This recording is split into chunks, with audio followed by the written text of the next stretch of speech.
ہر قسم کی حمد، ہر قسم کی تعریف اللہ کے لیے ہے، اس کی مخلوقات کی تعداد کے برابر، عرش کے وزن کے برابر، اس کے کلمات کی سیاہی کے برابر۔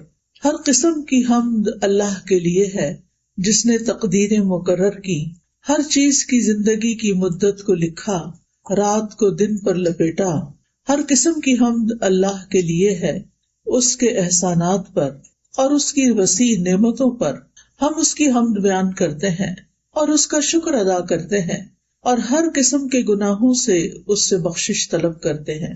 پیاری بہنوں، آج میں آپ کے ساتھ کچھ باتیں غفلت کے بارے میں کروں گی۔ ہر انسان کو یہ شکایت ہوتی ہے کہ اس کا دل غافل ہو جاتا ہے، اس پر غفلت چھا جاتی ہے، اور ہمارے بہت سے اعمال کے درست نہ ہونے کی وجہ بھی غفلت ہے۔ ہم غافل ہو جاتے ہیں، بے پرواہ ہو جاتے ہیں، بے حس ہو جاتے ہیں۔ اللہ سبحانہ وتعالیٰ نے بھی اس کا قرآن مجید میں ذکر کیا ہے۔ اللہ تعالیٰ فرماتے ہیں اقترب للناس حسابهم وهم فی غفلۃ معرضون، لوگوں کے لیے ان کے حساب کا وقت قریب آ لگا ہے اور وہ ہیں کہ غفلت میں منہ موڑے ہوئے ہیں، یعنی دین کی بات سے، موت کے بعد کے حساب کتاب سے، قبر کی زندگی سے، آخرت کے سوال و جواب سے غافل ہیں۔ اور اگر دیکھا جائے تو ہماری عام طور پر جو فکر ہے، پریشانی ہے، سوچیں ہیں، ہم ہے، غم ہے، وہ کیا ہوتا ہے؟ آخرت تو نہیں ہوتی، حساب کتاب تو نہیں ہوتا، بلکہ ہماری فکر دنیا کے مسائل ہوتے ہیں، جبکہ دنیا عارضی ہے اور آخرت ہمیشہ کے لیے ہے، وہاں جا کر کسی کو بھی واپس نہیں آنا۔ دنیا میں کوئی کام خراب بھی ہو گیا تو دوبارہ درست کر سکتے ہیں، کوئی فیل ہو جائے تو دوبارہ ایگزام دے سکتا ہے، کچھ ٹوٹ جائے تو نیا خریدا جا سکتا ہے، کہیں سے جانا پڑ جائے تو کوئی نیا ٹھکانہ مل جاتا ہے۔ لیکن آخرت، ایک دفعہ کوئی مر کے قبر میں چلا گیا تو اس سے باہر نہیں نکل سکتا، پھر آگے ہی آگے کی منزلیں ہیں، دنیا میں واپسی نہیں۔ اس لیے انسان عقل مند وہی ہے جو اپنی آخرت کے بارے میں دنیا سے بڑھ کر سوچے، دنیا کے بارے میں بھی فکر کرے، کیونکہ یہاں بھی رہنا ہے، ظاہر ہے عزت سے رہنا چاہیے، لیکن زیادہ دنیا کے غم نہ لگائے، زیادہ بڑا غم اور فکر اس کی آخرت ہونی چاہیے۔ اللہ سبحانہ وتعالیٰ قیامت کے دن غافل لوگوں کو فرمائیں گے وَجَاءَتْ كُلُّ نَفْسٍ مَعَهَا سَائِقٌ وَشَهِيدٌ لَقَدْ كُنْتَ فِي غَفْلَةٍ مِّنْ هَٰذَا فَكَشَفْنَا عَنْكَ غِطَاءَكَ فَبَصَرُكَ الْيَوْمَ حَدِيدٌ۔ اس دن ہر شخص اس حال میں آئے گا کہ اس کے ساتھ ایک ہانکنے والا اور ایک گواہی دینے والا فرشتہ ہوگا، یعنی اس کو میدان حشر کی طرف لے جا رہا ہوگا، تو اس سے کہا جائے گا بلا شبہ تو اس دن سے غافل رہا، آج کے دن کے بارے میں تم نے نہیں سوچا، آج ہم نے تیری آنکھوں سے پردہ اٹھا دیا ہے اور آج تیری نگاہ خوب تیز ہے، اب یہ سب کچھ تم دیکھ رہے ہو جس کے بارے میں تم کبھی سوچتے بھی نہیں تھے۔ اس لیے پیاری بہنوں، ہمارے لیے فائدے کی بات یہ ہے کہ ہم اپنے انجام سے کبھی غافل نہ ہوں، اس کو نہ بھولیں، اس کے بارے میں سوچتے رہیں، فکر کرتے رہیں۔ اب سوال یہ پیدا ہوتا ہے کہ غفلت کس کو کہتے ہیں؟ غفلت کیا چیز ہے؟ غفلت کہتے ہیں کسی چیز کو بھول جانا، توجہ نہ دینا، لاپرواہی برتنا، انسان کے ذہن سے کسی چیز کا غائب ہو جانا، یہ غفلت ہوتی ہے۔ جب ہم آخرت کے بارے میں نہیں سوچتے تو اس کا کیا مطلب ہے کہ وہ ہمارے ذہن سے نکلی ہوئی ہے، اور جب ہم کسی چیز کو امپورٹنس نہیں دیتے اور اس سے منہ موڑ لیتے ہیں تو یہ بھی ایک غفلت ہوتی ہے، یعنی کہ وہ ہمارے نزدیک اہم بھی کوئی نہیں ہے تو اس کے بارے میں کیا سوچنا۔ لیکن آخرت تو ایسی نہیں ہے نا، وہ تو بڑی اہم ہے، بہت امپورٹنٹ ہے، اس کے بارے میں تو سوچنا ہی سوچنا ہے۔ اور یاد رکھیے غفلت کی دو قسمیں ہوتی ہیں، ایک ہے پسندیدہ غفلت اور ایک ہے ناپسندیدہ غفلت، محمود غفلت، مذموم غفلت۔ محمود غفلت یہ ہے، پسندیدہ یہ ہے کہ انسان اپنی ذات کے حقوق اور دنیا سے اپنا حصہ لینے سے غافل ہو، اس کو اتنی امپورٹنس نہ دے، جو اس پر ظلم کرے اس سے درگزر کر جائے۔ اگر انسان دیکھ بھی رہا ہے کہ کوئی اس کا حق مار رہا ہے یا کوئی اس کے ساتھ فیئر نہیں تو اس بات کو ایشو نہ بنائے، اگنور کر دے جیسے اس کو پتہ ہی نہ ہو۔ بعض لوگ ایسے ہوتے ہیں نا کہ آپ کو دھوکہ دے رہے ہوتے ہیں، آپ سے غلط بیانی کر رہے ہوتے ہیں اور آپ کو پتہ چل جاتا ہے، بعض اوقات آپ کے اپنے ہی بچے، تو آپ ہر وقت تو نہیں ہے نا کہ مجھے پتا ہے تم مجھے دھوکہ دے رہے ہو، مجھے پتا ہے تم میرے ساتھ یہ کر رہے ہو، نہیں کوئی بات نہیں، کرنے دو ان کو، مجھے پتا تو ہے ہی میں اس کا کوئی سدباب کرتی ہوں، ان کی کوئی اصلاح کرتی ہوں۔ تو انسان اس چیز سے تغافل برتے، تغافل عارفانہ ہوتا ہے نا، یعنی ایک چیز کو جانتے بوجھتے ہوئے بھی اگنور کر دینا. پھر اسی طرح دنیا کی زینت، رونق اور ٹو مچ دنیا حاصل کرنے سے غفلت برتے، یعنی اس کی طرف زیادہ توجہ نہ کرے. ناپسندیدہ غفلت کیا ہے کہ انسان اللہ کے حق سے غافل ہو، اس کی طرف توجہ نہ کرے، اس کو امپورٹنس نہ دے، اللہ کے ذکر سے غافل ہو، اللہ تعالیٰ کے احکامات سے غافل ہو، پتہ ہی نہ ہو کہ اللہ تعالیٰ نے اس دنیا میں رہنے کے لیے ہمیں کیا کیا حکم دیا ہے، اللہ تعالیٰ کے احکامات اور جن چیزوں سے اللہ تعالیٰ نے منع کیا ہے ان سے غافل ہو، آخرت سے غافل ہو. مجھے ایسے لگ رہا ہے کچھ لوگ یہاں بیٹھ کے بھی غافل ہوئے بیٹھے، ان کی توجہ وہ لوگوں کی طرف ہے، آنے جانے والوں کی طرف. تو یہ اصل کام سے غفلت ہے نا. پھر کیا یہ پسندیدہ کہ آپ جس کام کے لیے آئے ہیں وہ چھوڑ کر وہ کرنے بیٹھے؟ شاید ان لوگوں کو آپ نے پہلی دفعہ دیکھا ہے، اس لیے آپ ان کو پہچاننے کی کوشش کر رہے ہیں. یہ قدرتی بات ہے، ہم سب کی ویکنس ہے، ہم بہت جلدی ڈسٹریکٹ ہو جاتے ہیں. کوئی کام کر رہے ہوتے ہیں، ادھر سے دھیان ہٹا کے کچھ اور دیکھنے. خواتین کو خاص طور پہ سارے گھر کا خیال رکھنا، تو وہ جہاں بھی بیٹھتی ہیں، وہ گاڑی میں بیٹھتی ہیں تو ہسبینڈ کیسی ڈرائیونگ کر رہے ہیں اس کا خیال رکھ رہی ہوتی ہیں. وہ غافل ہو کہ نہ ہو، ہم غافل نہیں ہونے دیتے اپنے آپ کو. گھر میں بھی ہو تو اسی طرح ہر چیز پر نظر ہے، فلاں کیا کر رہا ہے، فلاں کیا کر رہا ہے، یہاں کیا ہو رہا ہے، وہاں کیا. پھر وہ جب مسجد آتے ہیں تو پھر وہاں بھی ایسے ہی ہوتا ہے، ادھر سے کون آ رہا ہے اور ادھر کون بیٹھ رہا ہے اور ادھر کیا ہو رہا ہے. تو تھوڑی دیر کے لیے اس کو چھوڑ دیں، جو میں بات کر رہی ہوں اس کی طرف توجہ دیں تاکہ یہاں سے کچھ لے کے اٹھیں. میں بھی دور سے آئی ہوں، آپ بھی پتہ نہیں کہاں کہاں سے آئے ہیں اپنے کام کاج چھوڑ کے، تو کچھ فائدہ اٹھائیں. تو بات میں یہ کر رہی تھی کہ ناپسندیدہ غفلت یہ ہے کہ انسان اللہ کے حق سے غافل ہو جائے، اپنی عبادات سے غافل ہو، اللہ کے ذکر سے غافل ہو، اللہ کے احکامات سے غافل ہو، ان چیزوں سے غافل ہو جن کا اللہ نے حکم دیا، ان چیزوں سے غافل ہو جن سے اللہ نے روکا ہے، اپنی آخرت اور اپنی انجام سے غافل ہو. یہ ناپسندیدہ چیز ہے. ابن الجوزی کہتے ہیں کہ لوگوں میں سب سے زیادہ مصیبت زدہ شخص وہ ہے جو اللہ سے غافل ہے، اللہ اور ان کے بیچ میں حجاب ہے، اور اس سے بھی زیادہ وہ کہ جس کو یہ پتہ ہی نہیں کہ وہ غفلت میں ہے. ایک تو ہے نا غفلت میں ہونا برا، اور ایک یہ کہ یہ پتہ ہی نہ ہونا کہ میں غفلت میں مبتلا ہوں، اس کا بھی احساس نہ ہونا. اس بات سے غافل ہونے والا کہ اس کو یہ پتہ ہی نہ ہو کہ مجھے اپنا ایمان مضبوط کرنے کی ضرورت ہے، میری کمزوریوں کی وجہ کیا ہے، مجھے اللہ تعالیٰ سے اور زیادہ تعلق مضبوط کرنے کی ضرورت ہے، مجھے اللہ تعالیٰ کے آگے اور عاجزی کرنے کی ضرورت ہے، مجھے اللہ تعالیٰ کی اور زیادہ تعظیم اور عظمت بیان کرنے اور محسوس کرنے کی ضرورت ہے. اس بات سے غافل ہونا کہ مجھے اپنی عبادات کو صحیح طور پر ادا کرنے کے طریقے معلوم ہونے چاہیے. اور سب سے ناپسندیدہ غفلت یہ ہے کہ انسان کا دل منافقت میں مبتلا ہو اور اس کو پتہ ہی نہ ہو کہ وہ منافق، یعنی ہمارے دل کے اندر سچا ایمان ہی نہ ہو، نفاق پیدا ہو گیا ہو کہ دل میں شکوک و شبہات ہیں، خواہشات ہیں، کوئی اللہ کا ذکر نہیں، اللہ کی یاد نہیں، اللہ کی طرف توجہ نہیں، اور انسان کو احساس بھی نہ ہو کہ وہ کسی مصیبت میں مبتلا ہے. اچھا کیسے پتا چلے؟ ہم سب اپنے آپ کا جائزہ لیں، اپنے آپ کو پہچانیں کہ کیا ہمارے اندر تو کوئی غفلت کی قسم نہیں. تو اس کے کچھ انڈیکیٹرز ہیں. ان میں سے ایک انڈیکیٹر یہ ہے کہ اطاعت کے کاموں میں سستی آنے لگے. جو ہمارے اوپر ذمہ داریاں موجود ہیں، جو کام ہم نے کرنے ہیں، ان کی طرف توجہ ہی نہ ہو، اور ادھر ادھر کبھی کوئی ویڈیو لگا کے بیٹھ گیا، کبھی ٹی وی لگا لیا، کبھی سیر کو نکل گئے، کبھی کچھ کھا پی لیا، کبھی کچھ. یعنی انسان اپنے آپ کو بہلاتا رہے اور کرنے کا کام نہ کرے، اس سے غفلت برتے. مثلا نماز سے غفلت، ذکر سے غفلت، صدقہ خیرات کی طرف توجہ کا نہ ہونا. قرآن مجید میں اللہ تعالیٰ فرماتے ہیں ان المنافقین یخادعون اللہ وہو خادعهم وَإِذَا قَامُوا إِلَى الصَّلَاةِ قَامُوا كُسَالَىٰ يُرَاءُونَ النَّاسَ وَلَا يَذْكُرُونَ اللَّهَ إِلَّا قَلِيلًا. بے شک منافق لوگ اللہ سے دھوکہ بازی کر رہے ہیں حالانکہ وہ انہیں دھوکہ دینے والا ہے، اور جب وہ نماز کے لیے کھڑے ہوتے ہیں تو سست ہو کر کھڑے ہوتے ہیں، یعنی ان کی کوئی دلچسپی نہیں ہوتی نماز میں، لوگوں کو دکھاوا کرتے ہیں، بس نام لگانے کو پڑھتے ہیں کہ ہم نے پڑھ لی، اور اللہ کو یاد نہیں کرتے، مگر بہت کام اللہ کو یاد نہیں کرتے. تو یہ ہے غفلت کی علامتیں کہ جب اللہ کا ذکر بھولا ہوا ہو، باتیں بہت زیادہ کریں ہم، اور نماز کی طرف کوئی توجہ نہ، آخری وقت میں جا کے نماز پڑھے، سارے دنیا کے کام پہلے اور نماز آخر میں. تو یہ غفلت کی علامت ہے. دوسری علامت گناہوں کو حقیر سمجھنا، یعنی بڑے بڑے بلنڈر سمجھ کے کہنا کوئی بات نہیں، پھر کیا وہ سارے ایسے کرتے ہیں، فلاں بھی تو کرتا ہے، فلاں بھی کرتا ہے. عبداللہ بن مسعود کہتے ہیں کہ مومن اپنے گناہوں کو ایسا محسوس کرتا ہے جیسے وہ کسی پہاڑ کے نیچے بیٹھا اور ڈرتا ہے کہ کہیں وہ اس کے اوپر گر نہ جائے، اور بدکار اپنے گناہوں کو مکھی کی طرح ہلکا سمجھتا ہے کہ وہ اس کے ناک کے پاس سے گزری اور اس نے اپنے ہاتھ سے بے پرواہی سے اشارہ کر کے اڑا دیا. یعنی بڑے سے بڑا گناہ کیا اور پھر پرواہ نہ کیا، اچھا کچھ نہیں ہوتا، خیر ہے، پھر کیا ہوا. یعنی گناہ پر شرمندہ نہ ہونا، گناہ کا احساس نہ ہو، غلطی کو بہت ہلکا سمجھنا، جبکہ وہ غلطی انسان کو ہلاک کر دینے والی ہو اور اس کو اس کی پرواہ نہ ہو، احساس بھی نہ ہو کہ وہ غلط کر رہا ہے.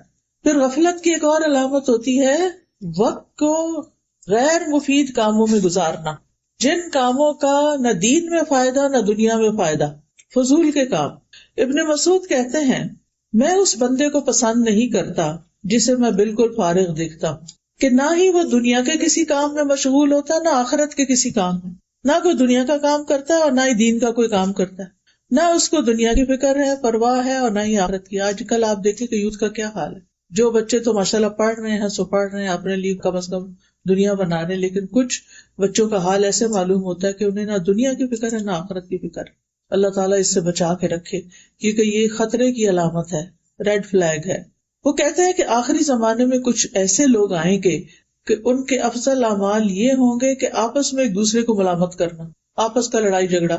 ان کا نام سست لوگ رکھ دیا جائے گا، لیزی پیپل. پھر اسی طرح غفلت کی علامت کیا ہے؟ صرف دنیا کا علم اور اس کی فکر ہونا، دین کا علم اور اس کی فکر کا نہ ہونا. وہ صرف دنیا کی ظاہری جو چیزیں ہیں ان کے بارے میں علم رکھتے ہیں اور اسی کے لیے بھاگ دوڑ کرتے ہیں، آخرت کے بارے میں کچھ بھی فکر نہیں کرتے، نہ اس کا علم حاصل کرتے ہیں کہ وہاں کیا ہونے والا ہے. قرآن مجید میں اللہ تعالیٰ فرماتے ہیں فَأَعْرِضْ عَمَّنْ تَوَلَّىٰ عَنْ ذِكْرِنَا وَلَمْ يُرِدْ إِلَّا الْحَيَاةَ الدُّنْيَا ذَلِكَ مَبْلَغُهُم مِّنَ الْعِلْمِ إِنَّ رَبَّكَ هُوَ أَعْلَمُ بِمَنْ ضَلَّ عَنْ سَبِيلِهِ وَهُوَ أَعْلَمُ بِمَنِ اهْتَدَىٰ. لہٰذا آپ اس کی پرواہ نہ کیجیے جو ہمارے ذکر سے منہ موڑتا ہے. ایسا شخص دنیا کی زندگی کے سوا اور کچھ نہیں جانتا. ان کے علم کی پرواز بس یہیں تک ہے، صرف دنیا کی باتیں پتہ ہیں ان کو خوب.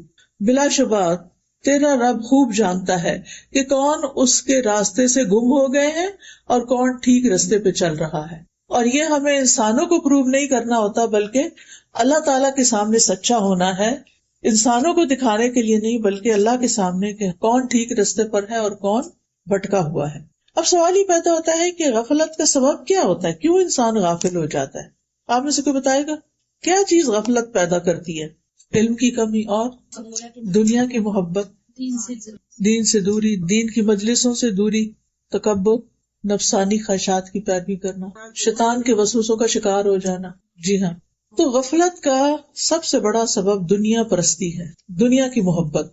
کیونکہ انسان جب دنیا کے کھیل تماشے میں لگ جاتا ہے نا، لہو اور لعب میں، ان کاموں میں جو فائدہ مند نہیں ہوتے، وہ کام جن سے انسان غافل ہو جاتا ہے اور یہ بھول جاتا ہے کہ دنیا متاع الغرور ہے، دھوکے کا سامان ہے. تو بہت زیادہ دنیا کی فکر کرنا، دنیا کی زندگی پہ راضی ہو جانا کہ بس ہم نے سب کچھ اچیو کر لیا، دین کی ضرورت ہی محسوس نہ کرنا. کچھ لوگ ہوتے ہیں نا، انہوں نے اپنی زندگی کے کچھ گول سیٹ کیے ہوئے ہوتے ہیں، مثلاً میں نے ڈاکٹر بننا ہے، میں نے انجینئر بننا ہے، میں نے پروفیسر بننا ہے، وغیرہ وغیرہ، جو بھی ہر ایک کے مختلف گولز ہوتے ہیں. اور وہ اپنا بچپن، جوانی، اپنی عمر کا بڑا حصہ صرف اس گول کو اچیو کرنے کے لیے لگا دیتے ہیں. اس کے علاوہ انہیں کوئی فکر نہیں ہوتی کہ انہوں نے عبادات کس طرح ادا کرنی ہے، انہوں نے آگے اللہ کو کیا جواب دینا ہے، ایمان کے تقاضے کیا ہیں. کسی چیز کی طرف توجہ نہیں ہوتی ان، کیونکہ ان کو یہ سکھایا جاتا ہے کہ اگر تم دنیا میں کامیاب ہونا چاہتے ہو تو فوکسڈ رہو، ادھر ادھر مت دیکھو.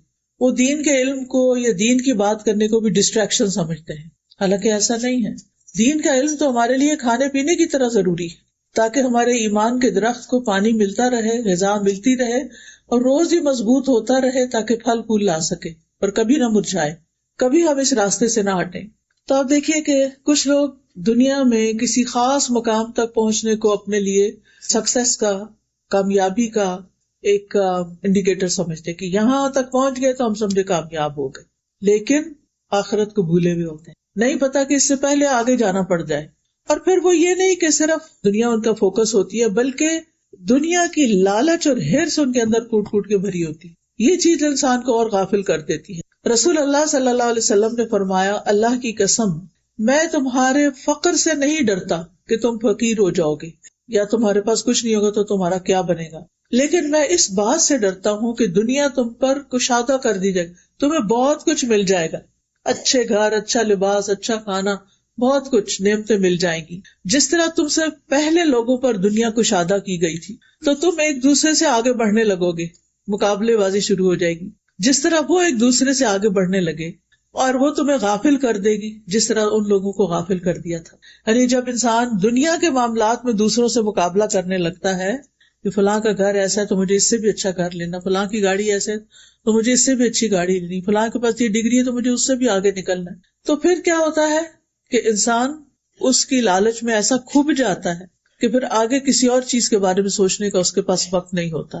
تو یہ جو ایک دوسرے کا مقابلہ ہے نا، یہ بھی انسان کو غافل کر دیتا ہے۔ قرآن مجید میں آتا ہے الہاکم التکاثر، آتی ہے نہیں سورت سب کو، کیا مطلب ہے الہاکم التکاثر حتی زرتم المقابر، تمہیں ایک دوسرے سے زیادہ حاصل کرنے کی ہرس نے غفلت میں ڈال دیا، یعنی ایک دوسرے کے مقابلے میں زیادہ حاصل کرنے کی ہرس جو تھی اس نے تمہیں غافل کیا، یہاں تک کہ تم نے قبرستان جا دیکھے، یعنی تم فوت ہو گئے، قبر میں پہنچ گئے۔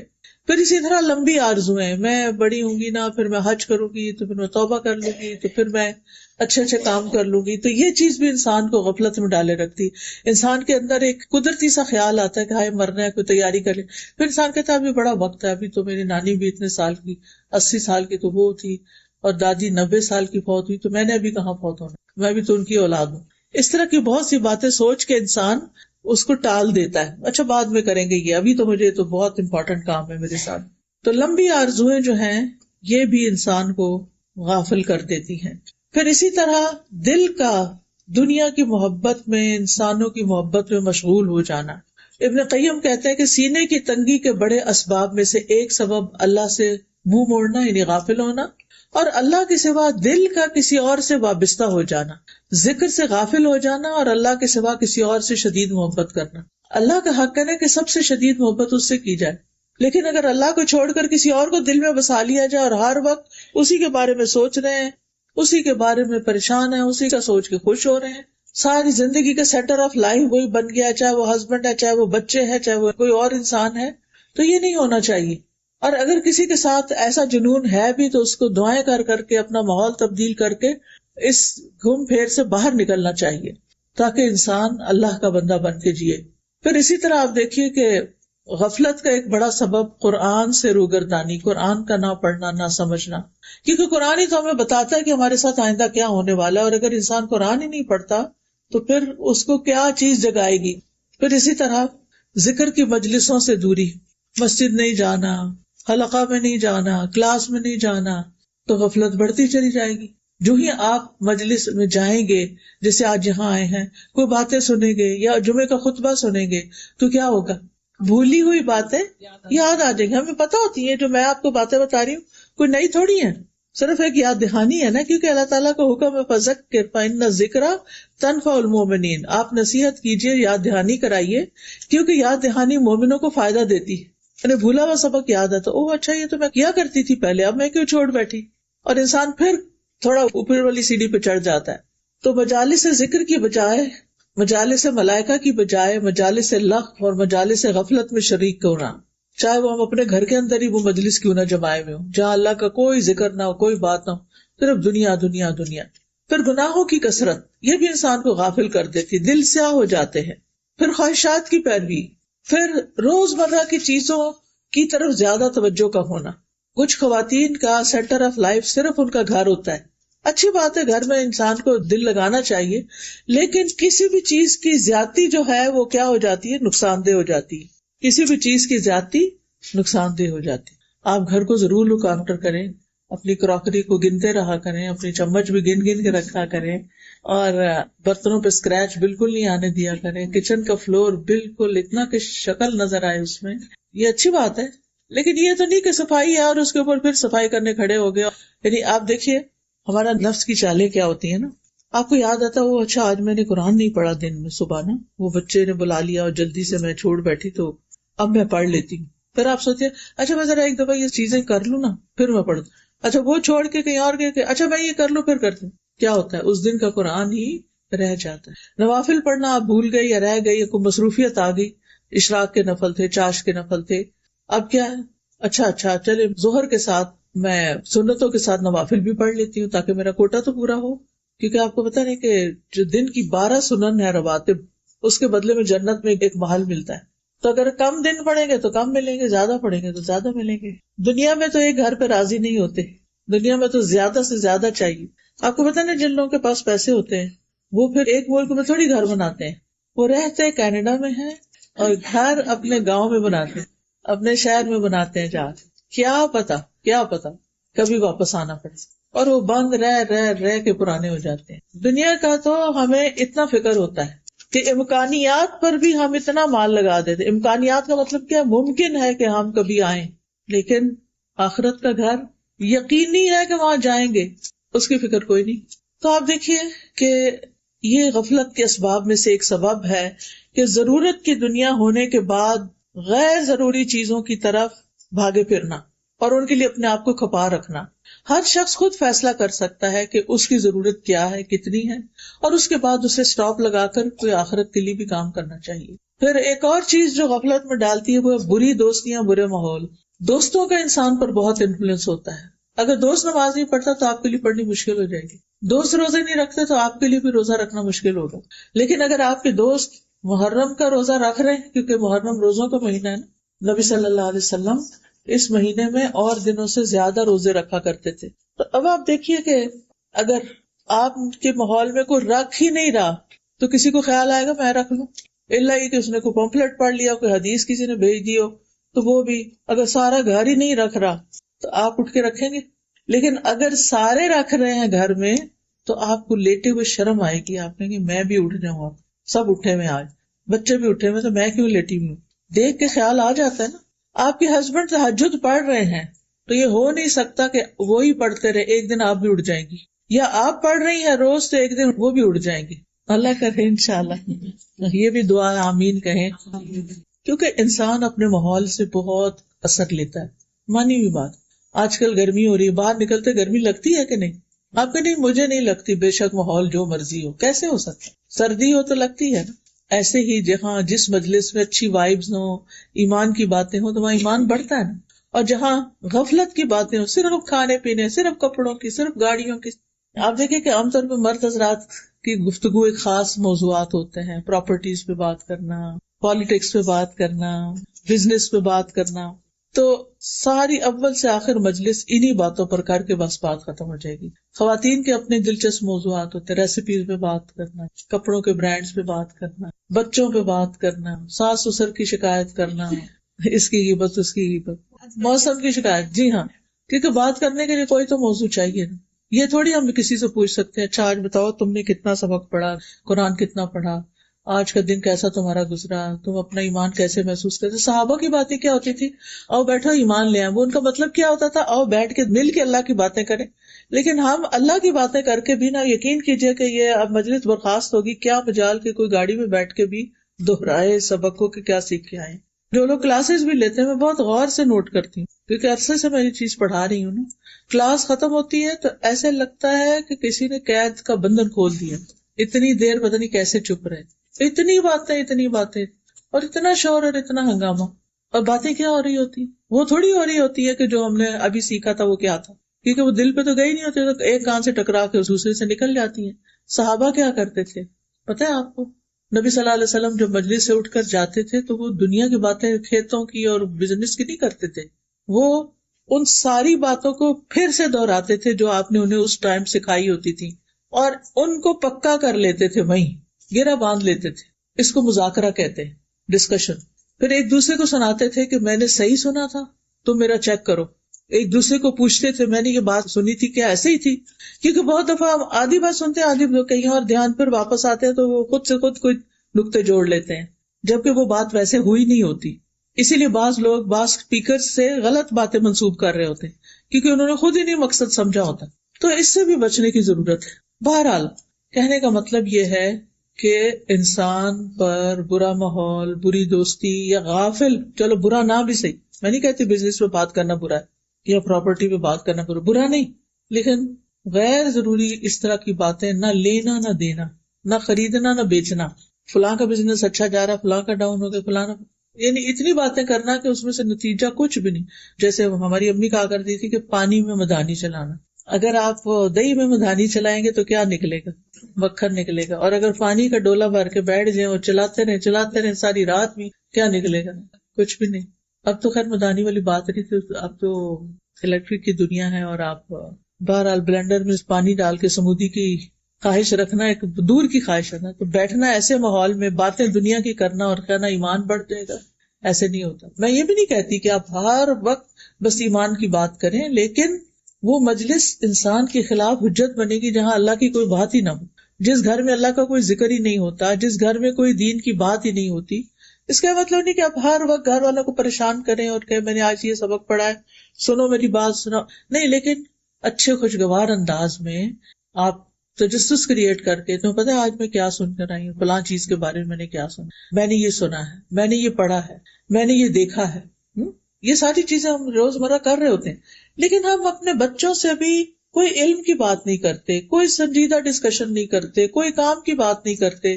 بس زیادہ زیادہ کہیں گے نماز پڑھ لی یا کھانا کھا لیا، ہوم ورک کر لیا. اگر ہم بچوں سے اپنی گفتگو کا جائزہ لیں تو ہمارے ٹاپکس کیا ہوتے ہیں. ان بیچاروں کے کان پک گئے ہمارے مخصوص جملے سن سن کے. کھانا کھا لیا، چیزیں رکھ لی، فلانا کر لیا، فلانا کر لیا، فلانا کر لیا. اس کے بعد آگے کیسے تھے وہ ماں باپ یا گھر میں نانی دادی ہوتی تھی جو بچوں کے ساتھ ان کو کہانیاں سناتے، ان کو مزے مزے کے لطیفے سناتے، پہیلیاں بجواتے. آپ میں سے بچپن میں کس کس نے پہیلیاں بوجھنے کا کھیل کھیلا ہوا ہے؟ اچھا، ماشاءاللہ. مجھے بتائیں آپ میں سے کتنے لوگوں نے اپنے بچوں کو پہیلیاں بجوائی ہیں؟ آپ تھوڑے ہاتھ ہیں. دیکھا نا، ایسی چیزیں جو ہے نا، یہ ایک مفید ایکٹیویٹی ہوتی ہے. اس سے کیا فائدہ ہوتا ہے؟ غور و فکر، اچھا یہ، اچھا وہ، اچھا وہ، کتنا دماغ بچے کا چلتا ہے. اچھا جھوٹے لطیفوں کی تو میں بالکل قائل نہیں کہ آپ جھوٹے لطیفے ان کو سنائیں، لیکن آپ دلچسپ کہانیاں، اچھی چیزیں پڑھ کے بچوں کے آنے سے پہلے صرف کھانا نہیں تیار کر کے رکھا کریں، کوئی چیز پڑھ کے بھی رکھا کریں کہ آج آئیں گے نا، آج میں نے یہ والی بات کرنی ہے، میں نے اس کا موقع نکالنا ہے. پھر ان سے کوئی اچھی سی چیز شیئر کریں اور وہ سنیں گے آپ کی بات. تو بہرحال چونکہ ہم خود ایک روٹین میں بس وہی سوچیں، جو سویرے اٹھے یا خواب کوئی دیکھ لیا بس پریشان، اور پھر وہی سوچے لے کے کام کر رہے ہوتے ہیں بھاری قدموں کے ساتھ. بچے آتے ہیں تو موڈ آف ہے، کوئی ان سے بات نہیں، بےچارے خود ہی اکیلے بیٹھ کے کھا پی کے اٹھ جاتے ہیں. خود ہی نکالو فریج میں سے دودھ اور لے لو وہ سینڈوچ ہو کھا لو کچھ. تو پھر ایسی تربیت کیسے ہوگی نا؟ تو ہمیں گھر میں ماحول بنانا ہے، سمجھ آئی؟ اور ماں جو ہے نا اس سے روشنی ہوتی ہے گھر میں، وہ ماحول بناتی ہے. آپ جب اسمائل کرتی ہیں سارا گھر اسمائل کرتا ہے، اور آپ کا جب موڈ آف ہوتا ہے تو پھر گھر میں مزہ نہیں آتا. تو اس سے بچنا ہے. کتنا بھی کام کرنا پڑے وَلِرَبِّكَ فَاصْبِرْ، اللہ کی خاطر کریں اور صبر کریں اور اپنی تھکاوٹ کا اظہار ہر وقت نہ کریں. اور پھر گھر کے علاوہ اپنے دوستوں کا بھی انتخاب صحیح کریں. ایسے دوستوں سے فاصلہ رکھیں کہ جو آپ کو بہت غافل کرتے ہیں، فضول کی باتیں کرتے ہیں اور غفلت میں پڑے ہیں اور آپ کو بھی ڈالتے ہیں. اچھا اب اس کے نقصان بھی ہیں غفلت میں پڑنے کے. جب انسان ایک کانشیس لائف نہیں گزارتا، تقویٰ والی لائف نہیں گزارتا، تو پھر اس کے نقصان بھی ہوتے. سب سے پہلی بات یہ کہ انسان کا دل تنگ پڑتا ہے، زندگی تنگ ہو جاتی ہے، انسان بے حصہ ہو جاتا ہے، اس کی زندگی میں کوئی مزہ نہیں رہتا. آپ دیکھیں نا کہ جب آپ ایسی بات کرتے ہیں کہ جس میں کوئی سسپینس ہوتا ہے تو سارے گھر والے کی آنکھیں کھل جاتی ہیں اور گیس کرنے لگتے ہیں. اچھا مثلاً بچے گھر آئے اسکول سے تو آپ کہتے ہیں میں نے اور تمہارے بابا نے ایک پلان بنایا ہے، گیس واٹ، مثلاً سوال کر دیا. اچھا ہم ہالیڈیز میں جائیں گے، یا آپ کہتے ہیں ہم نے کہیں جانے کا پلان کیا. پھر تو آپ دیکھیں کیسے وہ باتیں کرتے ہیں. اکثر مائیں کہتی ہیں باتیں نہیں کرتے بچے کیونکہ ہمیں باتیں کرنی نہیں آتی، ہم ان کا دماغ نہیں جگاتے، خود سوئے میں ان کو سلائے رکھتے. تو آپ ان سے ایسے سوال کریں کہ جس کے بارے میں ان کی دلچسپی بھی ہو اور پھر وہ آپ کی ڈسکشن میں حصہ بھی لیں. ورنہ کیا ہے کہ آپ کا دل بھی اداس رہے گا، بچوں کا بھی، کوئی آپس کی بانڈنگ نہیں، کوئی گھر میں مزہ نہیں، کوئی کچھ بھی نہیں. تو زندگی تنگ ہو جاتی ہے. مینٹل ہیلتھ ایشوز کتنے زیادہ ہوتے جا رہے ہیں. کیا وجہ ہے؟ کیونکہ اکثر لوگ تنہائی کا شکار ہیں. کچھ لوگ لوگوں میں رہتے ہوئے بھی تنہا ہیں. کیوں؟ کسی سے بنتی نہیں، کسی کے ساتھ بات ہی نہیں کر پاتے، نہ ہسبینڈ سے بنتی ہے، نہ بچوں سے بنتی ہے، نہ دوستوں سے بنتی ہے، بس پھر اپنی دنیا میں ہے. مجھے نہیں کسی سے ملنا، میرے گھر کوئی نہ آئے، میں نہیں یہ کال اٹینڈ کر رہی، یہ کس چیز کی علامت ہے؟ خوشحال زندگی کی؟ نہیں، یہ تو ہیلدی لائف نہیں ہے۔ وجہ کیا ہے؟ وجہ غفلت، کچھ ہے نہیں کرنے کو، کوئی پرپز نہیں لائف میں، پھر انسان سوچنے سمجھنے کی صلاحیت سے محروم ہو جاتا ہے، دماغ کام کرنا چھوڑ دیتا ہے۔ ایک اور نقصان یہ کہ شیطان انسان پہ مسلط ہو جاتا ہے، ایسے شخص کی عبادات میں بھی کوئی لطف نہیں ہوتا، قبول بھی نہیں ہوتی، دعائیں قبول نہیں ہوتی، کیونکہ وہ غفلت سے کر رہا ہوتا ہے، دھیان کہیں اور ہوتا ہے۔ رسول اللہ صلی اللہ علیہ وسلم نے فرمایا، اللہ سے قبولیت کے یقین کے ساتھ دعا مانگو کہ میں کر رہا ہوں، اللہ ضرور سنے گا۔ وہ جیسے لوگ بارش کے لیے نکل رہے تھے نا دعا کرنے، تو ایک شخص نے اس میں سے چھتری اٹھا لی، کہا کہ یہ کیا، ابھی تو بارش ہی نہیں، تم چھتری لے کے؟ اس نے کہا کہ مجھے اتنا یقین ہے کہ ہم دعا کریں گے تو بارش برسے گی، ایسا یقین ہو اللہ پر۔ فرمایا، جان لو کہ بے شک اللہ غافل اور لہو و لعب میں مشغول دل کی دعا قبول نہیں کرتا، یعنی جس کا دھیان ہی نہیں ہے دعا کرنے میں، اس کی دعا نہیں قبول ہوتی۔ اور جب ان سے کہنا دعا کرو، کہتے بہت دعائیں کی ہیں، یہ نہیں دیکھتے کہ کوالٹی کیا ہے ان دعاؤں کی۔ اور سب سے بڑا نقصان اس غفلت کا یہ ہے کہ قیامت کے دن انسان کو سخت ریگریٹس ہوں گے کہ میں کیوں سوئے ہوئے زندگی بسر کر کے آیا، کیوں میں نے آنکھیں بند کی ہوئی تھی۔ سورۃ الفجر میں آتا ہے، وَجِیءَ یَوْمَئِذٍ بِجَہَنَّمَ یَوْمَئِذٍ یَتَذَکَّرُ الْإِنسَانُ وَأَنَّىٰ لَهُ الذِّکْرَىٰ یَقُولُ یَا لَیتَنِی قَدَّمْتُ لِحَیَاتِی۔ اور جہنم اس دن سامنے لائی جائے گی، اس دن انسان نصیحت تو قبول کرے گا، مگر اس وقت اسے نصیحت سے کیا حاصل ہوگا؟ کہے گا کاش میں نے اپنی زندگی کے لیے کچھ آگے بھیجا ہوتا، کاش میں نے اپنی زندگی کے لیے کچھ آگے بھیجا، کاش میں دنیا میں اپنے وقت کا صحیح استعمال کرتا، یہاں کے لیے کچھ تیار کر کے بھیجا ہوتا۔ اور اب کیا ہے کہ غفلت کا علاج کیسے کریں؟ ٹھیک ہے نا، بیماری تو پتہ چل گئی، اب کریں کیا؟ سب سے پہلی بات یہ کہ آپ اس بات کی لسٹ بنائیں کہ آپ کے فرائض کیا کیا ہے، آپ کی ڈیوٹیز کیا کیا ہے، حقوق اللہ کے حوالے سے، حقوق العباد کے حوالے سے۔ کیونکہ کچھ لوگ ایسے ہوتے ہیں کہ وہ کہیں پر بھی ہوں اپنے فرائض کو نہیں بھولتے، اپنی ذمہ داریاں پوری کرتے ہیں۔ سورۃ نور میں آتا ہے، رجال لا تلہیہم تجارۃ ولا بیع عن ذکر اللہ واقام الصلاۃ وایتاء الزکاۃ یخافون یوما تتقلب فیہ القلوب والابصار۔ وہ مرد جنہیں اللہ کے ذکر سے اور نماز قائم کرنے اور زکوٰۃ دینے سے نہ کوئی تجارت غافل کرتی ہے نہ خرید و فروخت، وہ اپنے بزنس میں ہیں، اپنے جاب میں ہیں، وہ کہیں پر بھی ہیں تو وہ کیا ہیں؟ الرٹ ہیں، وہ اپنے فرائض سے نہیں غافل ہوتے، وہ اس دن سے ڈرتے ہیں جس میں دل اور آنکھیں الٹ جائیں گی۔ اپنی تھنگس ٹو ڈو کی لسٹ بنائیں کہ کیا کیا آپ پر فرض ہے، نماز فرض ہے، اور اسی طرح زکوٰۃ فرض ہے، زکوٰۃ کس مہینے میں ڈیو ہے، اور اس کے لیے پہلے سے ہی اپنی کیلکولیشن شروع کر دیں۔ حج کر لیا کہ نہیں کیا، اس کے لیے رقم جمع کرنی شروع کریں، انتظامات کرنے شروع کریں۔ اسی طرح اگر والدین زندہ ہے تو ان کے کچھ حقوق ہیں، رشتہ دار زندہ ہیں تو ان کے کچھ حقوق ہیں، چاہے وہ اس ملک میں نہ رہتے ہوں، ان کی خیر خبر پتہ ہونی چاہیے۔ اسی طرح آپ کے وسینٹی میں کون ضرورت مند لوگ ہیں، کہاں کون بیمار ہے، کون کس چیز کا ضرورت مند ہے، یہ باتیں پتہ ہونی چاہیے، کیونکہ اگر آپ کے پاس علم ہی نہیں ان چیزوں کا تو پھر آپ کریں گے کب؟ ٹھیک ہے نا۔ دوسری بات یہ ہے کہ نمازوں کی حفاظت، قد افلح المؤمنون الذین هم فی صلاتهم خاشعون والذین هم عن اللغو معرضون۔ یقیناً کامیاب ہو گئے مومن، وہی جو اپنی نماز میں عاجزی کرنے والے ہیں اور وہی جو لغو کاموں سے منہ موڑنے والے ہیں، فضول چیزوں سے بچ کے رہتے ہیں، تبھی تو ان کے پاس وقت ہوتا ہے۔ جو لوگ فضولیات میں پڑتے ہیں ان کے پاس ٹائم نہیں ہوتا پھر فرائض ادا کرنے کا، پھر ان کے فرائض چھٹنے لگتے ہیں۔ تو فرائض کو اپنی پرائرٹی رکھیں، کہیں بھی بیٹھے ہیں، کچھ بھی کر رہے ہیں، ٹائم دیکھتے رہیں کہ نماز کا کتنا ٹائم رہتا ہے اور کب تک ٹائم باقی ہے، میں کس وقت پڑھوں گی۔ تو نمازوں کی جو پابندی ہے اور صحیح وقت میں پڑھنا، ان کی حفاظت، یہ انسان کو الرٹ رکھتی ہے، غفلت سے نکال دیتی ہے۔ اللہ تعالیٰ نے ایسے نہیں 5 وقت نماز فرض کی ہے، وہ کس لیے فرض کی ہے؟ تاکہ ہم غافل نہ ہوں، الرٹ رہیں۔ ایک نماز پڑھ لی، اگلی کی فکر لگتے، اگلی پڑھ لی، اگلی کی فکر لگتے۔ پھر قیام اللیل کرنا، حدیث میں آتا ہے جس شخص نے 10 آیتوں سے قیام کیا وہ غافلوں میں سے نہیں لکھا جاتا۔ اچھا پیاری بہنوں، ایسا ہے کہ سب کی ہمت نہیں ہوتی تہجد کے لیے اٹھنی، خاص طور پر یہاں آپ کی راتیں چند گھنٹوں کی ہیں تو اس میں ابھی سوئے نہیں تو اتنے میں تہجد کا ٹائم گھنٹے ڈیڑھ بعد ہو جائے گا تو مشکل ہو جاتا ہے نا۔ آپ عشاء کے ساتھ ہی ایکسٹرا 2 نفل پڑھ لیں، ان میں یہ 10 آیتیں پڑھ لیں، 10 آیتیں مثلاً سورۃ الفلق اور الناس 11 بن جائیں گی نا۔ سورہ کہف کی پہلی 10 آیتیں، اسی طرح اور بھی صورتیں، آپ 30واں پارہ کھولیں اور وہاں سے گن لیں کہ کون کون سی صورتیں میں پڑھ سکتی ہوں، پلاننگ کرنی پڑے گی. اگر عشاء کی نماز کے ساتھ ایکسٹرا 2 نفل آپ نے اس نیت سے پڑھ لیے کہ یہ قیام اللیل ہے، میرا رات کی نماز ہے، تو آپ غافلوں میں نہیں لکھے جائیں گے. پھر ایک اور طریقہ ہے، غیر اہم کاموں، ناٹ امپورٹنٹ، ان کو چھوڑ کر امپورٹنٹ کاموں کو پہلے کرنا، پرائرٹی پر کرنا. نبی صلی اللہ علیہ وسلم نے فرمایا اپنے وقت کے بعد 60 سال بعد ایسے جانشین پیدا ہوں گے جو نماز کو ضائع کریں گے، اپنی خواہشات کی پیروی کریں گے اور جہنم کے گڑھے میں جا گریں گے. نمازوں کو ضائع کرنا، نمازوں سے غافل ہونا، یہ اچھی علامت نہیں. لیکن نمازوں میں خشوع کیسے ہو سکتا ہے؟ جب انسان لغو کاموں کو چھوڑتا ہے. والذین هم عن اللغو معرضون.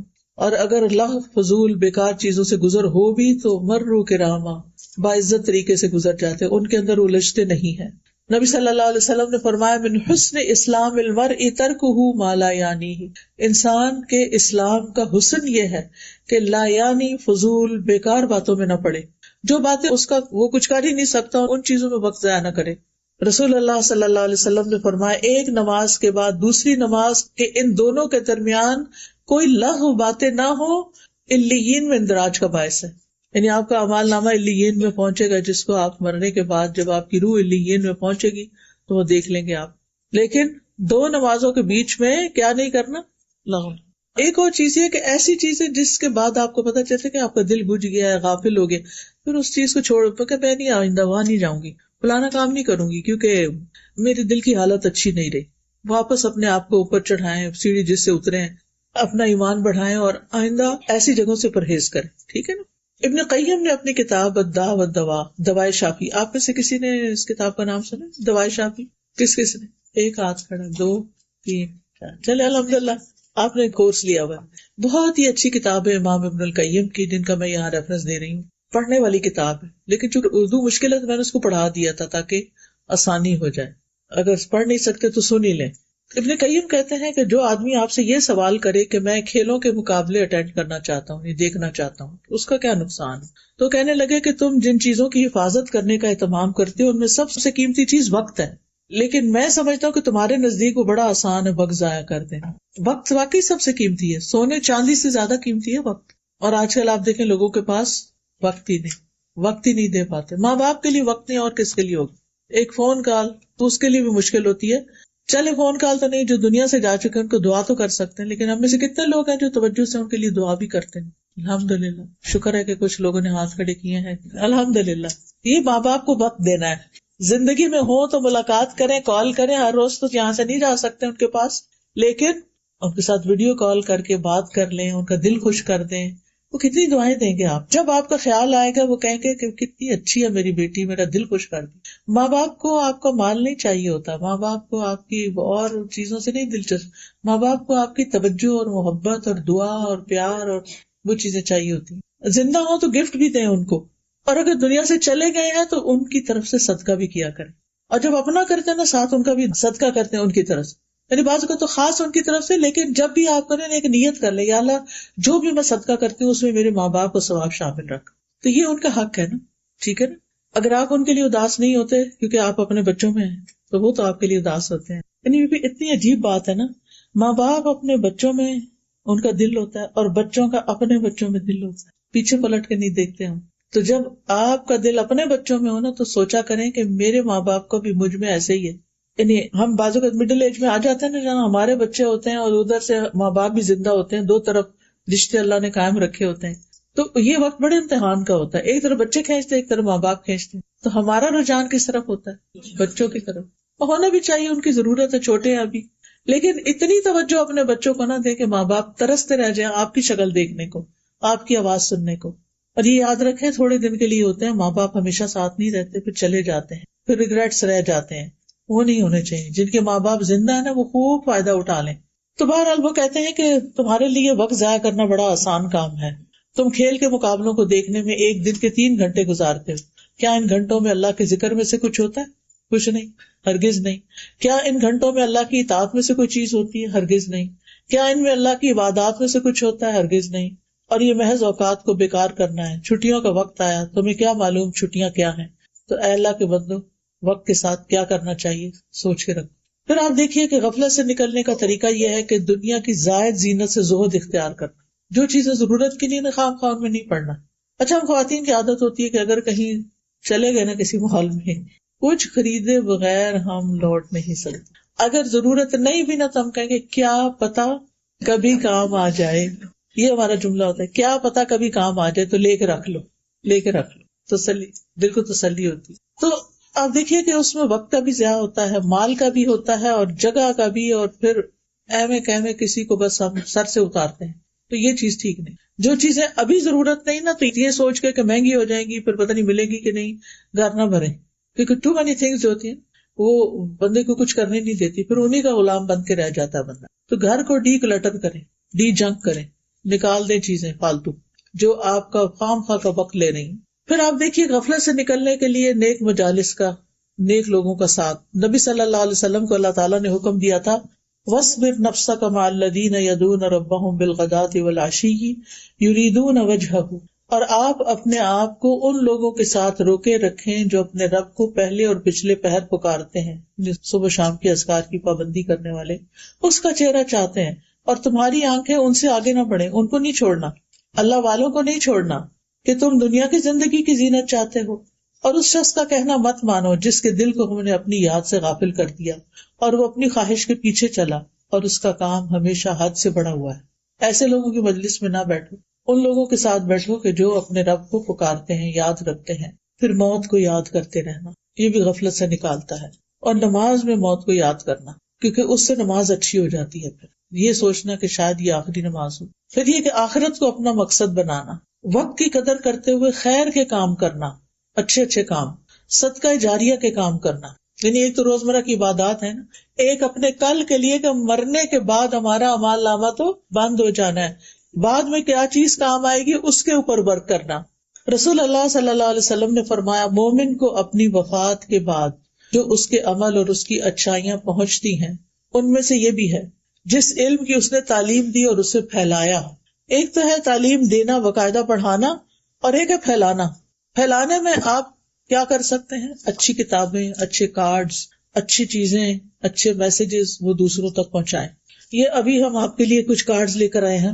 جیسے اللہ تعالیٰ کا شکر ادا کرنے کے لیے ہمیں الفاظ نہیں ملتے تو ہم نے قرآن اور حدیث سے ایسی ساری اذکار دعائیں جمع کر کے خوبصورت ڈیزائننگ کر کے الحمدللہ کہ دیکھ کے بھی الحمدللہ نکلے، اس کو جمع کر دیا. اب آپ یہ خود بھی پڑھ سکتے ہیں، اگر ہر روز نہیں تو ہفتے میں ایک دفعہ یہ پڑھ لیا کریں. اسی طرح استغفار کے بھی کارڈ ہیں، گناہوں سے بخشش کی دعائیں. آپ کو معلوم ہے نا کہ جب انسان استغفار کرتا ہے، اپنے گناہوں کو مان جاتا ہے، توبہ کرتا ہے، اللہ سے معافی مانگتا ہے، تو نہ صرف اس کی آخرت اچھی ہوتی ہے، دنیا بھی اچھی ہوتی ہے. سورۃ نوح میں اللہ تعالیٰ فرماتے ہیں کہ حضرت نوح نے اپنی قوم سے کہا فَقُلْتُ اسْتَغْفِرُوا رَبَّكُمْ إِنَّهُ كَانَ غَفَّارًا. میں نے اپنی قوم سے کہا کہ تم اپنے رب کے حضور استغفار کرو، گناہوں کی معافی مانگو، وہ بڑا معاف کرنے والا ہے، معاف کر دے گا. یرسل السماء علیکم مدرارا، تم پر آسمان کو خوب برستا ہوا بھیجے گا، یعنی خوب بارشیں ہوں گی. وَيُمْدِدْكُمْ بِأَمْوَالٍ وَبَنِينَ، تمہیں مال اور بیٹوں سے مدد دے گا، تمہیں مال میں بھی اضافہ ہوگا، بیٹے بھی دے گا. وَيَجْعَلْ لَكُمْ أَنْهَارًا، اور تمہارے لیے نہریں جاری کر دے گا، پانی کم نہیں ہوگا، کیونکہ ہر وقت تو بارش نہیں ہوتی نا، پھر بعد میں نہروں سے یا دریاؤں سے پانی آپ کے پودوں کو اور آپ کی ضرورت کا آپ کو ملتا ہے. تو اس کے لیے کیا ہے؟ استغفار. اب استغفار کے ساری دعائیں تو نہیں، لیکن جو اتھینٹک دعائیں تھی وہ ہم نے اس کارڈ کے اندر اردو انگلش ترجمے کے ساتھ اکٹھی کر دی ہیں. جمعے کے دن کی آخری گھڑیوں میں بڑی دعائیں قبول ہوتی ہیں. کوئی بھی آپ کا مسئلہ ہو، کسی بھی چیز میں پریشان ہو تو آپ لے کے یہ کارڈز بیٹھ جایا کریں اور ان کو ایک دفعہ پڑھ کے اللہ تعالیٰ سے اپنی حاجتیں رکھا کریں، تو انشاءاللہ دنیا بھی آسان ہوگی آخرت میں. کیونکہ یہ جو آیتیں میں نے آپ کو بتائی قرآن کی آیتیں، میں نے اپنے پاس سے نہیں گھڑی کہ یہ اور یہ ہو جائے گا. کچھ لوگ تو وظیفے بنا کے بتاتے ہیں یہ کرو گے تو یہ ہو جائے گا. میں وہ والا کام نہیں کر رہی، میں آپ کو قرآن سے دلیل دے رہی کہ اللہ کا وعدہ ہے کہ یہ تمہارے مسائل اس استغفار سے حل ہوں گے. پھر اسی طرح حفاظت کی دعائیں، پروٹیکشن کی. پھر اسی طرح تسبیح، اللہ تعالیٰ کی تسبیح کرنا، اس کی انگلش ٹرانسلیشن کے ساتھ ہے، اور اس میں اللہ تعالیٰ کا حکم ہے بندوں کو یا ایھا الذین آمنوا اذکروا اللہ ذکرا کثیرا وسبحوہ بکرۃ واصیلا. اے لوگو جو ایمان لائے ہو، ہم سب اللہ کو کثرت سے یاد کرو، زیادہ ذکر کرو، اور صبح شام اس کی تسبیح کیا کرو. کون کون سی تسبیحات؟ اس میں سارے وہ ورژن دیے ہوئے ہیں اور ان کے فائدے بھی بتائے ہوئے ہیں احادیث کے ساتھ. پھر لا الہ الا اللہ کا یہ کارڈ ہے انگلش میں، آپ نان مسلمس کو بھی دے سکتے ہیں. بعض اوقات ہم پورا قرآن دینے سے گھبراتے ہیں، تو لا الہ الا اللہ اس کا ٹرانسلیشن بھی ہے، یعنی اس کا کیا مطلب ہے کہ ان کو پتا چلے کہ اللہ ایک ہے. اپنے بچوں کو بھی پڑھوائیں. اور پھر آپ دیکھیں کہ رزق میں کشادگی کی دعائیں، اور پھر رات کو قبول ہونے والی دعا، جو آنکھ کھلے تو دعا پڑھیں، بہت ہی کام کی دعا ہے. آدھی تو آپ کو آلریڈی آتی ہوگی. بیمار ہو جائے تو شفا کی دعائیں پڑھ کے دم کیا کریں اپنے مریضوں پر. پھر نماز کے بعد کے اذکار ہیں، پھر استخارے کی دعا ہے اور کچھ اور اذکار ہیں. یہ کارڈز آپ اپنے لیے بھی اور اپنے دوستوں کے لیے بھی ان کو زیادہ سے زیادہ نشر کریں گے تو یہ صدقہ جاریہ بن جائے گا. ہم لوگوں کو اور تحفے دیتے رہتے ہیں، لیکن ان تحفوں کے ساتھ اگر آپ یہ بھی ڈال دیں تو ان کو بھی دعائیں مانگنے آ جائیں گی.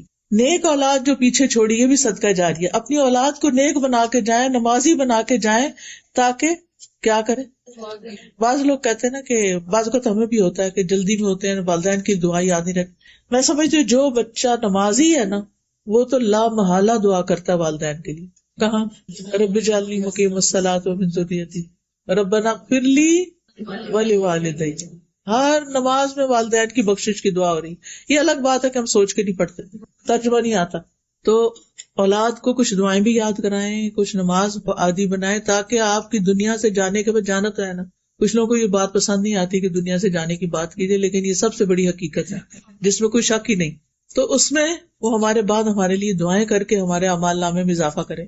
پھر قرآن مجید کا نسخہ جو کسی کو وراثت میں ملا، یعنی آپ نے قرآن لیا، خرید کر کسی کو دیا، کسی طالب علم کو دیا، گھر میں رکھا، وہ آگے آپ کے بچوں نے پڑھنا شروع کر دیا، کسی اور نے پڑھنا شروع کر دیا، وہ بھی جب تک وہ کتاب پڑھے گا، قرآن پڑھے گا، وہ آپ کے لیے صدقہ جاریہ. مسجد جو اس نے تعمیر کی، چاہے پوری کرے چاہے کچھ حصہ ڈالے اس میں. مسافر خانہ جو اس نے قائم کیا، اب تو یہ اس کی ضرورت نہیں رہی، لیکن اس کی جگہ مدارس کر سکتے ہیں، یعنی جہاں دینی تعلیم دی جاتی ہے. اسلامک سکولز ہو سکتے ہیں، یا وہ صدقہ جو اس نے زندگی میں صحت کی حالت میں نکالا. ان سب کا ثواب اس کی موت کے بعد بھی اسے ملتا رہتا ہے. ٹھیک، تو یہ غفلت سے نکالنے والے کاموں میں سے کام. پھر فی سبیل اللہ مال خرچ کرنا جس سے دین کا فائدہ ہو.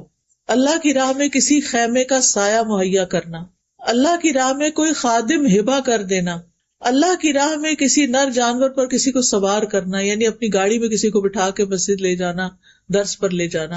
ٹھیک ہے، مسجد تعمیر کرنا، پانی کا انتظام کرنا، درخت لگانا. نبی صلی اللہ علیہ وسلم نے فرمایا جس مسلمان نے کوئی پودا لگایا تو جو اس سے کھا گیا وہ اس کے لیے صدقہ، جو چوری ہو گیا وہ بھی صدقہ ہے. ہمسایوں کے بچے آ کے توڑ کے انگور لے گئے، صدقہ ہے. جو درندوں نے کھایا وہ بھی صدقہ ہے، بکری اندر گھس گئی اور سارے پودے کھا گئی. جو پرندوں نے کھایا آ کے، ان کو تو روک ہی نہیں سکتے، آپ اوپر سے آتے ہیں، وہ بھی صدقہ ہے. اور جو بھی اس میں کوئی کمی کرے گا کہ چیونٹیاں وغیرہ کھا جائیں، وہ بھی صدقہ. کتنی قسمیں. آپ اپنے بیک یارڈ کو کیا کریں، اس میں کچھ نہ کچھ لگائیں، درخت لگا دیں. آپ کو نہیں ہم نے تو موو ہو جانا، ہمیں کیا فائدہ، نہیں، آپ کے لیے ثواب جاریہ ہوگا چاہے آپ نے موو ہو جانا. میرے بچوں کو بڑا شوق ہوتا تھا، تو ہمارے گھر کے اندر اس وقت، جس وقت بچے چھوٹے تھے تو لان اندر نہیں تھا، لیکن گھر کے باہر، دیوار کے باہر جو جگہ تھی وہ کچی تھی. تو یہ کیا کرتے تھے، وہاں بیٹھ جاتے تھے اور کچھ نہ کچھ لگاتے رہتے تھے. تو اسما جو اسما ہدا ہے، اس نے ایک آم کی گٹلی دبائی. کچھ دن پہلے میرا وہاں اسلام آباد میں گئی تھی، میں نے دیکھا ماشاءاللہ اتنا بڑا درخت بنا ہوا ہے کہ ایٹ لیسٹ جو راہ گزر ہے وہ اس کے سائے میں کھڑا ہو جائے. اور وہ تھا آم کا درخت. اب مسئلہ یہ کہ آم کو اگر وہ نہ کرے نا، جب وہ چھوٹا ہوتا ہے اس کو پیوند نہ لگائے تو پھل نہیں دیتا. اب وہ اتنا تو پتا نہیں تھا، ہم بھی وہاں سے موو ہو گئے، لیکن وہ ہرا بھرا درخت جو ہے سایہ دے رہا ہے، آکسیجن دے رہا ہے، خوبصورتی دے رہا ہے. تو اسی طرح آپ بھی لگا چھوڑیں، کوئی اور فائدہ اٹھائے گا. دیکھیں آج ہم جو درخت دیکھ رہے ہیں، آج راستے میں آتے ہوئے خوبصورت خوبصورت درخت تھے، کیا ہمیں پتہ کس نے لگائے؟ نہیں پتا، لیکن ہم اس سے فائدہ اٹھا رہے ہیں. آج ہمارے لگائے ہوئے سے کوئی اور فائدہ اٹھا لے گا. اسی طرح مسافروں کی ضروریات کا خیال رکھنا، یتیم اور مسکین پر خرچ کرنا. یتیم کے سر پہ ہاتھ پھیرنا جو ہے نا، یہ غفلت دور کرنے کا ذریعہ ہوتا ہے. غریب لوگوں کے پاس بیٹھنا، ان کا خیال کرنا. بیک ہوم آپ سوچا کرے کون کون ضرورت مند ہے خاندان میں. پچھلے دنوں ہم کیلگری میں جن کے گھر ٹھہرے ہوئے تھے تو انہوں نے بتایا کہ میرے والد پہلے پاکستان میں جب تھے تو ایوریج ان کی آمدنی تھی، لیکن وہ پھر ان کی جاب سعودیہ میں ہو گئی اور اللہ نے ان کو بہت دیا. کہتے جب اللہ نے ان کو بہت دیا تو انہوں نے بجائے اس کے کہ ہمیں بہت عیش و عشرت کراتے، انہوں نے خاندان کے سارے لوگوں کی لسٹیں بنا لی کون کون ضرورت مند ہے، اور خود بنا کے خود ان کو پیسے بھیجا کرتے تھے. اچھا پھر انہیں کسی کا پتہ چلتا تو میری اماں کہتی تھی آپ نے پھر ایک اور ایڈ کر لیا، ہمارے لیے بھی کچھ چھوڑے. تو اب ان میں سے ایک ایک بچہ جو اتنے خیر کے کام کر رہا ہے ان کا، تو اس کی برکت اولاد میں بھی ہوتی ہے، گھر بار میں بھی ہوتی ہے. آپ رشتہ داروں پہ خرچ کرتے ہیں تو آپ کی عمر میں بھی برکت ہوتی ہے اور آپ کے مال میں بھی برکت ہوتی ہے. تو اپنے مال میں دوسروں کو حصہ دار بنائیں جن کا حصہ اللہ نے آپ کے مال میں رکھ دیا ہے. تو اللہ تعالیٰ سے دعا ہے کہ اللہ تعالیٰ ہمیں اس پر عمل کرنے کی توفیق دے. سبحان اللہ والحمد للہ ولا الہ الا اللہ واللہ اکبر ولا حول ولا قوة الا باللہ العلی العظیم. اللہم صلی علی محمد وعلی آل محمد کما صلیت علی ابراہیم وعلی آل ابراہیم انک حمید مجید. اللہم بارک علی محمد وعلی آل محمد کما بارکت علی ابراہیم وعلی آل ابراہیم انک حمید مجید. ربنا آتنا فی الدنیا حسنۃ وفی الآخرۃ حسنۃ وقنا عذاب النار. ربنا لا تزغ قلوبنا بعد إذ هديتنا وهب لنا من لدنك رحمة إنك أنت الوهاب. اللهم إني أعوذ بك من العجز والكسل والجبن والبخل والهرم والقسوة والغفلة والعيلة والذلة والمسكنة وأعوذ بك من الفقر والكفر والفسوق والشقاق والنفاق والسمعة والرياء. اللهم احسن عاقبتنا في الامور كلها واجرنا من خزي الدنيا وعذاب الاخرة. اللهم رحمتك ارجو فلا تكلني الى نفسي طرفة عين واصلح لي شاني كله لا اله الا انت. یا اللہ یا رحمان یا رحیم، اللہ جتنی بہنیں آئی ہیں ان سب کا آنا قبول فرما، ان سب کو اجر عظیم عطا فرما، ان کے تمام مسائل حل فرما، ان کی بیماریاں دور فرما، ان کے رنج و غم دور فرما، ان کو اپنے وقت کی قدر سکھا، ان کو بہترین کام کرنے کی توفیق عطا فرما. اللہ ہم سب کے والدین پر اپنی رحمت فرما. اللہ ہم سب کی اولادوں کو ایمان پر قائم رکھنا، انہیں ہمارے لیے صدقہ جاریہ بنا دینا. اللہ ہمیں دین کے کاموں میں دل کھول کے خرچ کرنے کی توفیق عطا فرما. یا اللہ ہمیں دین کا بہترین نفع مند علم عطا فرما اور اس علم پر عمل کی توفیق عطا فرما. اللہ ہماری نمازیں بہت اچھی ہو جائیں. یا اللہ ہمارے سارے کاموں میں اخلاص پیدا کر دے، ہر طرح کی ریاکاری سے بچا لے. یا اللہ ان بہنوں کے دلوں میں جو دعائیں ہیں، نیک تمنائیں ہیں، اللہ ان کو پورا کر دے. اللہ ان پر اپنی رحمت نازل فرما. اللہ ان کی ہر مشکل آسان فرما، ان کے دلوں کی دعائیں قبول فرما. اس مسجد پر اپنی خیر و برکت نازل فرما. یا اللہ مسلمانوں کے بچوں اور نسلوں کی حفاظت فرما. اللہ جس ٹیم نے، جن والنٹیئرز نے یہ پروگرام ارینج کیا ہے ان سب کو جزائے خیر عطا فرما اور ان کے لیے اس مجلس کو صدقہ جاریہ بنا. ربنا تقبل منا انک انت السمیع العلیم وتب علینا انک انت التواب الرحیم. وصلی اللہ تعالی علی خیر خلقہ محمد وعلی آلہ واصحابہ واہل بیتہ اجمعین برحمتک یا ارحم الراحمین.